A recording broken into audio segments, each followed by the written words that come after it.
wamekuletea hii hapa, kama unavyoona ni portable AC.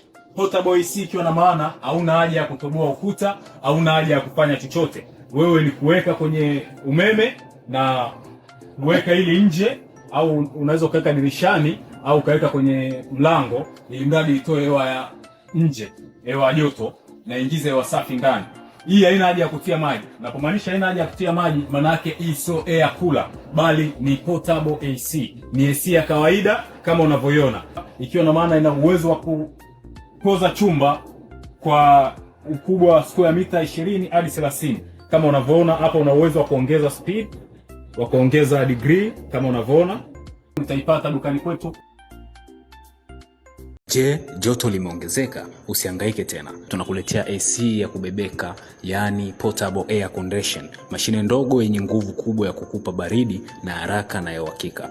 Inapoza haraka, ndani ya dakika chache chumba chako kinakuwa na hewa safi na baridi. Inafaa kwa chumba cha kulala, ofisini, dukani au hata saloni. Rahisi kutumia, haina usumbufu wa kufunga kwenye ukuta, unaweka, unawasha na unafurahia. Haina kelele, unaweza kulala kwa amani na kufanya kazi bila bugdha. Inatumia umeme mdogo na ni rafiki zaidi kwa mazingira yote. Na kwa sababu ni ndogo na ya kubebeka, unaweza kuhamisha popote pale, chumbani, sebuleni au hata kwenye ofisi. Hii ni AC ya kawaida, ni suluhisho la kisasa na joto la kila siku. Agiza yako sasa. Stock ni chache jamani, na mahitaji ni makubwa. Inakwenda kukupa ujasiri wa juu ya matumizi ya portable air conditioners. Hizi sio air cooler zinazowekwa barafu au maji. Ni full air conditioner na zinatoa baridi kali. Inakuja na fitting tools zake kwa ajili ya kufanya installation dirishani.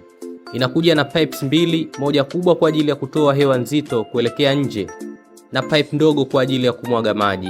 Ina mfumo kamili wa AC kwa kuwa ndani yake kuna compressor yenye gesi kwa ajili ya kuzalisha ubaridi. Advantage ya hizi zipo economy kwenye matumizi ya umeme, gharama nafuu za manunuzi na ni multi-purpose kwa matumizi ya nyumbani, yani nyakati za usiku unaweza kuitumia chumbani, lakini mchana ukaipeleka jikoni wakati wa kupika ama sitting room time za mapumziko. Awali yote, kwa wale wanaoishi nyumba za kupanga, ni rahisi kuhama nayo na itakupunguzia conflicts za kugombana mwenye nyumba, kwani hutovunja wala kutoboa sehemu. Usikubali kuendelea kuteseka na joto, kwani baridi limeshuka bei.